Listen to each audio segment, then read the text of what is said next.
Hello friends, welcome back to the channel. তো আজকের এই ভিডিওতে দক্ষিণেশ্বর স্টেশনের একটা ডিটেলস ভিডিও, সাথে কাঞ্চনকন্যা এক্সপ্রেসের এলএইচবি কোচের জার্নির এক্সপিরিয়েন্স সব তোমাদের সাথে শেয়ার করব এই ভিডিওতে। সাথে আছে ট্রেন মিস হতে হতে বেঁচে যাওয়ার মতো একটা এক্সপিরিয়েন্সের গল্প। তো চলো দেরি না করে ভিডিওটা শুরু করা যাক। দিনটা ছিল 18ই মার্চ। আগের বারের মতোই ব্যারাকপুরে মামা বাড়ির থেকে ডুয়ার্সে নিজের বাড়িতে ফিরবো। 13149 কাঞ্চনকন্যা এক্সপ্রেসে শিয়ালদা থেকে বানারহাট অবধি আমার কনফার্ম টিকিট রয়েছে। এমনিতে চিন্তার কোনো কারণই ছিল না, শুধু চিন্তা ছিল শিয়ালদা পৌঁছানো নিয়ে, কারণ শিয়ালদা মেন লাইনে বেশ কদিন ধরে তখন চলছিল ট্রেনের গন্ডগোল, আর সেই গন্ডগোলে যে আমিও এইভাবে ফেসে যাব বুঝতেই পারিনি। সন্ধ্যে 6:30টায় ব্যারাকপুর থেকে শিয়ালদায় একটা লোকাল ট্রেন আছে, সেটাতে যাওয়া খুবই সুবিধাজনক। আগের বারও সেটাতেই গিয়েছিলাম, তো সেটার অপেক্ষাতেই ব্যারাকপুর স্টেশনেও পৌঁছে গেছিলাম সময় মতো। 6:30টার ব্যারাকপুর লোকালটা উইদাউট এনি নোটিস আসলোই না। তারপরে যে কোনো লোকাল ট্রেন ধরবো সেগুলোতেও ছিল মারাত্মক ভিড়। লাগেজ নিয়ে সেসব ট্রেনে ওঠা বেশ একটা ঝক্কির ব্যাপার। ভালোই টেনশনে পড়ে গেছিলাম। 7:10 নাগাদ বুদ্ধি করে একটা অটো বুক করে নিলাম দক্ষিণেশ্বর স্টেশনের জন্য, কারণ শিয়ালদার পরে কাঞ্চনকন্যা এক্সপ্রেসের স্টপেজ রয়েছে বিধাননগর স্টেশনে এবং তারপরে রয়েছে দক্ষিণেশ্বর স্টেশনে। এখানে ট্রেন মাত্র 2 মিনিট দাঁড়ায়। ওঠাও যেমন ঝক্কি, তারপরে আবার কোচ খুঁজে পাওয়াটাও আরেক ঝামেলা। সেসব এক্সপিরিয়েন্স তোমাদেরকে আরো আগে গিয়ে বলছি, দাঁড়াও। তো ব্যারাকপুর থেকে দক্ষিণেশ্বর স্টেশন অবধি অটো বুক করে আসতে 300 টাকা নিয়েছিল। আর যাই হোক, ভগবান হয়তো ভেবেছিল আর কতই বা ঝামেলা দেবো মেয়েটাকে, তাই রাস্তায় আর কোনো জ্যাম পাইনি।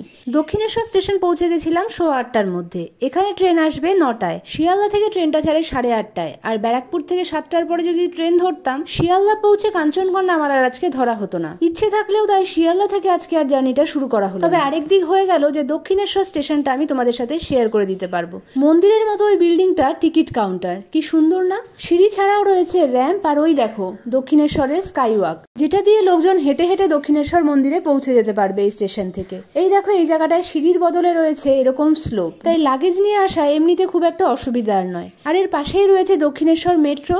এটাও কিন্তু এখন বেশ পপুলার হয়ে গেছে। এটা দমদম হয়ে যে রুটটা যাচ্ছে সেখানেই যোগ হয়ে যাচ্ছে, তাহলে বোঝাই যাচ্ছে দক্ষিণেশ্বর আসা কিন্তু এখন বেশ সুবিধাজনক হয়ে গেছে। লিফটও রয়েছে, এসকেলেটরও রয়েছে। আমি দাঁড়িয়ে আছি 2 নম্বর প্ল্যাটফর্মে। এই প্ল্যাটফর্মে শিয়ালদা দিকে যাওয়ার ট্রেন আসে, আর 1 নম্বর প্ল্যাটফর্মে দেবে আমার ট্রেন, যেটা শিয়ালদার দিক থেকে আসবে। আর এই দেখো, আমার সাথে রয়েছে এত লাগেজ, এদেরকে বসিয়ে রেখেছি। আমি একটু নিজে হাঁটাচলা করছিলাম, কারণ আমার তো টেনশন হচ্ছে, স্বাভাবিক। এক তো উঠবো কিভাবে সেই টেনশন, তার উপরে আবার আমার বোর্ডিং রয়েছে শিয়ালদা থেকে। বিধাননগরেও সিটে কেউ আসেনি দেখে যদি আমার সিটটা অন্য কাউকে দিয়ে দেয়, আমার কোচ অব্দি যদি পৌঁছতে না পারি, যদি কোচের দরজা ভেতর থেকে বন্ধ থাকে, উঠবো কি করে, এই সব নানান চিন্তা মাথার মধ্যে ঘুরছিল। এই সময় এই উত্তরবঙ্গ এক্সপ্রেস এসে এখানে দাঁড়ালো। আর দেখতে পাচ্ছ উত্তরবঙ্গ এক্সপ্রেসে কিন্তু বেশ ভালো ভিড় রয়েছে। আর এটাকে দেখে মনে একটা ফুর্তিও এলো। এই দেখো, এটা আইসিএফ কোচ নিয়ে চলছে, আর আমার কাঞ্চনকন্যা এক্সপ্রেস আসবে নতুন কোচ নিয়ে। দারুণ দেখতে হয়েছে ট্রেনটা। তারপরে যাই হোক, এদিক ওদিক জিজ্ঞেস করে নিয়ে একটা জলের বোতল নিয়ে উঠে পড়েছিলাম আমার ট্রেনে। আমার কোচ ছিল B2, আর আমি যেখানে দাঁড়িয়েছিলাম সেখানটা পড়েছিল B1। মাত্র 2 মিনিট দাঁড়াবে, আমি আর বেশি রিস্ক না নিয়ে সামনে যে দরজাটা ছিল B1-এর সেটাতেই উঠে পড়েছিলাম, কারণ ভেতর দিয়ে রাস্তা রয়েছে, আমি B2-তে চলে যেতে পারবো। আর দরজার সামনেই ছিলেন টিটি মহাশয় আর কোচ অ্যাটেন্ডেন্ট ওখানকার। যাই হোক, ভেতর দিয়ে আসতেও খুব একটা প্রবলেম হয়নি। ট্রেনটা এখন বেশ স্মুথ চলে, আর সিট আর কোচ সবই বেশ পরিষ্কার। আস্তে আস্তেই আমাকে বেডরোলও দিয়ে দিয়েছিল। সবকিছু সেট করে চলে গেলাম একটু বাথরুমে। তো বাথরুমটা এখনো মাত্র 2টো স্টেশন ঘুরেছে, তাই বেশ পরিষ্কারই আছে। কালকে সকালে ভালো মতো দেখা যাবে। বেসিন রয়েছে, কলে জল রয়েছে, সাইডে হ্যান্ড ওয়াশ রয়েছে, আবার এই দেখো একটা আয়নাও রয়েছে, সেটাও বেশ পরিষ্কার। আর এই দেখো, কোচ অ্যাটেন্ডেন্ট দাদা সবাইকে একটা করে টিস্যু প্রোভাইড করছিল। এটা কিন্তু সবাই দেয় না, তবে আমাদের যিনি কোচ অ্যাটেন্ডেন্ট ছিলেন উনি একটু শৌখিন মানুষ, হয়তো উনি এই সার্ভিসটা প্রোভাইড করছিলেন। তো বাথরুমে একটা ডাস্টবিনও রয়েছে। যাই হোক, সব কিছুই বেশ পরিষ্কার। দেখে নাও, কল রয়েছে, মগ রয়েছে। বাথরুমটা মোটামুটি পরিষ্কার, যেটা একটা এই জার্নির জন্য ইম্পর্টেন্ট। তো বেশ টায়ার্ড লাগছিল, টেনশনটা অনেকটা রিলিফ হয়েছে, তাই চোখ মুখটা একটু ভালো মতো মুছে নিলাম, ধুয়ে নিলাম। তো তোমরা অনেকেই জানো কাঞ্চনকন্যা এক্সপ্রেস বহু বছর ধরে পুরনো আইসিএফ কোচ নিয়ে জার্নি করছিল, আর গত 28শে ফেব্রুয়ারি 2024 থেকে পুরনো আইসিএফ কোচ পাল্টে নতুন এলএইচবি কোচ নিয়ে এরা জার্নি করছে। ব্রেক কতটা স্মুথ হয়েছে সেটা আমার এই পড়ে না যাওয়া থেকেই নিশ্চয়ই বুঝতে পারবে। যাই হোক, হাত মুখ ধুয়ে ফ্রেশ ট্রেশ হয়ে নিয়ে চলে আসলাম নিজের সিটে। একা জার্নি করলে আর অপশন থাকলে আমার কাছে সবসময় প্রেফারেবল এই সাইড আপারের সিটটা। এই যে আমাদের কোচ অ্যাটেন্ডেন্ট দাদা মাঝে মাঝে এসে দেখছিলাম কি সব স্প্রে করে ভালো মতো মুছে দিয়ে যাচ্ছিলেন। পাশের যারা খাওয়া দাওয়া করছিলেন তাদেরকেও অনেকগুলো টিস্যু প্রোভাইড করলেন, জায়গাগুলো পরিষ্কার করে দিলেন। যাই হোক, ট্রেনে উঠে নিজের চঞ্চল মস্তিষ্কটাকে একটুখানি ঠান্ডা করছিলাম। মোবাইলেও মাঝে মাঝে নেটওয়ার্ক পাওয়া যাচ্ছিল না, তাই এই বইটা ছিল বেশ খানিকক্ষণের সঙ্গী। কাঞ্চনকন্যা এক্সপ্রেস শিয়ালদা থেকে যায় নিউ আলিপুরদুয়ার অবধি, তাই এইটুকুনি ডিস্টেন্সের ট্রেনে তো আর প্যান্ট্রি কার থাকে না। কাল রাতের খাওয়াটা নিয়ে এসেছিলাম বাড়ি থেকেই। সকালে উঠে দেখলাম শিলিগুড়ি স্টেশনে ট্রেন ঢুকছে, এখানে 15 মিনিট মতো ট্রেন দাঁড়ায়, তাই সকালের ব্রেকফাস্টের জন্য একটা বিস্কিটের প্যাকেট এখান থেকে কিনে নিলাম। অনেক কথাই বলা হয়েছে, তবে এই কোচ বা ট্রেন সম্পর্কে নতুন কিছু তথ্যই তোমাদেরকে দেওয়া হলো না। পুরোনো আইসিএফ কোচ আর এলএইচবি কোচের ডিফারেন্সটা কি সেটা তোমাদেরকে এখন একটু বলে দিই সংক্ষেপে। যদি গভীরভাবে দেখো বা টেকনিক্যালি দেখো, তাহলে আইসিএফ কোচগুলো ছিল লোহার, আর এই এলএইচবি কোচগুলো হয়েছে কম্পারেটিভলি একটা লাইট স্টিলের। তাই জন্য এই কোচগুলো নিয়ে ট্রেন আগের তুলনায় অনেক বেশি স্পিডে চলতে পারে। যেমন এটার স্পিড লিমিট হয়ে যাচ্ছে 160 থেকে 200 অবধি। আগের কোচগুলো নিয়ে তার তুলনায় অনেক কম স্পিডেই চলা যেত।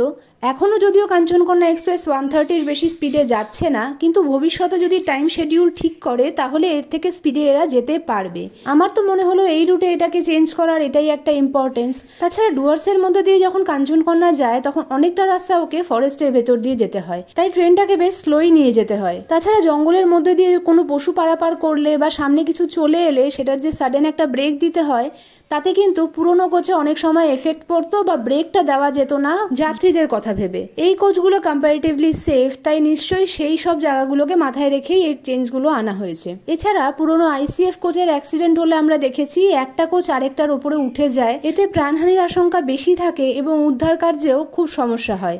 যেটা দাবি করা হয় যে এলএইচবি কোচে সেটা হবে না, বরং কোচটা লাইনচ্যুত হয়ে যেতে পারে, তাতে সমস্যা বা ক্ষয়ক্ষতি তুলনামূলকভাবে কম হবে।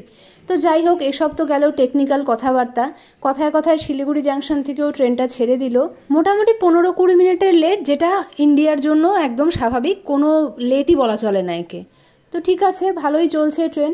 তা এলএইচবি কোচ নিয়ে এতক্ষণ যা বললাম সেটা তো একটা টেকনিক্যাল ব্যাপার স্যাপার। যদি গভীরভাবে ভাবতে যাও সেটা অনেকেই সাধারণ মানুষ বলবে তাদের কি যায় আসে, আমরা কি আলাদা করে বুঝতে পারছি, আলাদা কি সুবিধা হলো। যদিও সব সুবিধা কিন্তু যাত্রীদেরই, কারণ অ্যাক্সিডেন্ট হলে ক্ষয়ক্ষতি আমাদেরই হয়, বা ট্রেন যদি বেশি স্পিডে চলে গন্তব্যে আমরা কম সময়ের মধ্যে পৌঁছে যেতে পারবো। তাছাড়া এই যে ব্রেকগুলো, সেগুলোও তো আমরা সিটে বসে অনেক সময় ফিল করি, কি ঝাঁকুনি দিচ্ছে রে, কি ঝাঁকুনি হচ্ছে রে। এগুলো কিন্তু এই নতুন কোচে কম হওয়ার কথা। আচ্ছা, গতকাল রাত্রে ইন্ডিয়ান স্টাইলের টয়লেটটা তো দেখিয়ে দিলাম, আর আজকে দেখাচ্ছি ওয়েস্টার্ন স্টাইলের টয়লেটটা। বেশ পরিষ্কারই আছে কিন্তু সকাল অবধিও। দেখো, এই রাস্তার জার্নির ভিউ সবকিছুই তো তোমাদের সাথে আগেই একটা ব্লগে শেয়ার করেছি, সেটা গিয়ে চাইলে তোমরা দেখতে পারো। এখন তো বসন্তকাল চলছে, পাতা ঝরে গেছে, বেশ একটা রুক্ষ সূক্ষ্ম ব্যাপার। আগের ভিডিওটা কিন্তু এই রুটের বর্ষাকালের একটা ভিডিও, যেটা বেস্ট টাইমের ভিডিও, দারুণ ভিউজ ছিল। আমি তো বলবো একবার গিয়ে প্লিজ দেখে এসো, ভালো লাগবে। কথায় কথায় সেবক স্টেশনে এসে পৌঁছেছি। এখানে কিসের কাজ চলছে সেটাও কিন্তু আমি আগের ভিডিওয়ে বলেছিলাম। আজকে আর নতুন করে সেসব বলছি না। এই স্টেশনে কোনো হল্ট নেই, আর কোনো ক্রসিংও পড়লো না দেখলাম, তাই সোজা বেরিয়ে যাচ্ছে ট্রেন। সামনেই আসছে সেবক ব্রিজ। আগেরবার ট্রেন ক্রস করার সময় দূরের করোনেশন ব্রিজটাও তোমাদের দেখিয়েছিলাম, তবে এবার বেশ মেঘলা ছিল, তাই জন্য আর দেখা যাচ্ছিল না। ওই দূরে দেখা যায়, তবে আজকে আর দেখা যাচ্ছে না। আগের ফুটেজটা নিয়েছিলাম দরজার কাছে গিয়ে, আর এই ফুটেজটা নিচ্ছি সিটে বসে, মানে এসির ভেতরে বসে। চলো সাউন্ডটা একটু দিয়ে দেখা যাক কতটা সাউন্ড আসছে।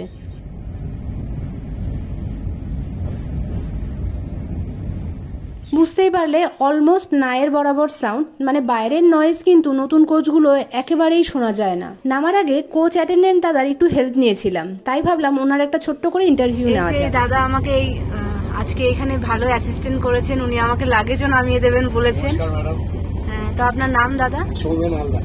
কবে থেকে করছেন এখানে? আমি বিগত 10 বছর। এই কাঞ্চনকন্যা এক্সপ্রেসেই আছেন? হ্যাঁ, কাঞ্চনকন্যায় আপনার এই লকডাউনের পর থেকে কাঞ্চনকন্যাটা ফিক্সড। আচ্ছা, তার আগে পদাতিক দার্জিলিং করতাম। আচ্ছা, দাদার অ্যাসিস্ট্যান্ট আমার খুবই ভালো লেগেছে। উনি আবার টিস্যু পেপারও দিচ্ছিলেন, যেটা ট্রেনে খুবই আনকমন। সবাই দেখবেন, ওনাকে দেখে চিনতে পারলে অবশ্যই কমেন্টে জানাবেন। এরকম হাসি মুখে কাজ করে যাওয়া কোচ অ্যাটেন্ডেন্ট আমি তো এর আগে ভাই কখনো দেখিনি। আপনারা দেখে থাকলে কিন্তু কোন ট্রেনে দেখেছেন সেই ট্রেনের নাম সহ অবশ্যই কমেন্টে আমাকে লিখে জানাবেন।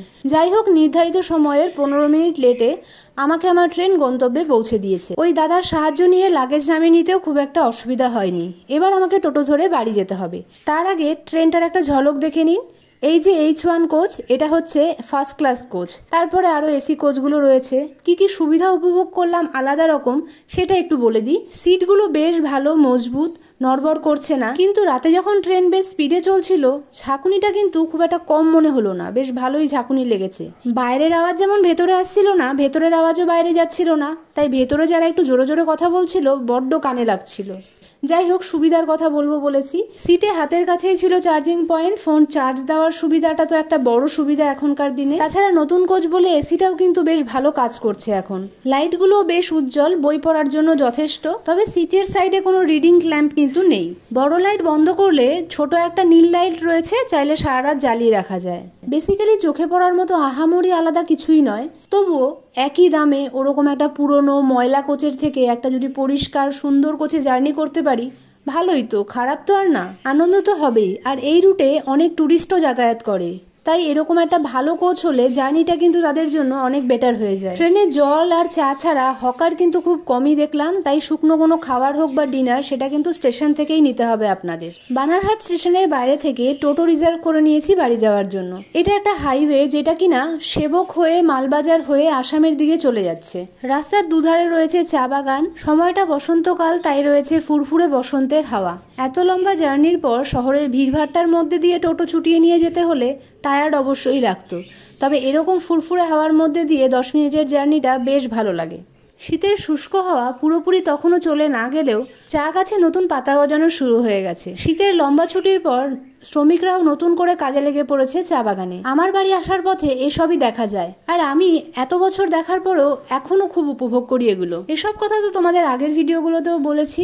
আগের ভিডিওগুলো না দেখে থাকলে প্লিজ একবার গিয়ে দেখে এসো, ভালো লাগবে। তো দক্ষিণেশ্বর স্টেশন, নতুন LHB কোচে কাঞ্চনকন্যা এক্সপ্রেসের জার্নি তোমাদের কেমন লাগলো আমাকে কমেন্টে কিন্তু এইসব লিখে জানাতে ভুলবে না। তাছাড়া আমার তথ্যে কিছু ভুল থাকলে বা কিছু অ্যাড করা হয়নি, অ্যাড করলে ভালো হতো এরকম মনে হলে কমেন্ট বক্স খোলা আছে, অবশ্যই সেখানে গিয়ে কমেন্ট করে দিও। তো আজকের ভিডিওটা এখানেই শেষ করছি। আশা করি সবার ভালো লেগেছে। ভালো লাগলে লাইক করো, শেয়ার করো, আর এরকম ভিডিও আরো দেখতে চ্যানেলটাকে সাবস্ক্রাইব করতে কিন্তু ভুলো না। আজ আসছি, টাটা।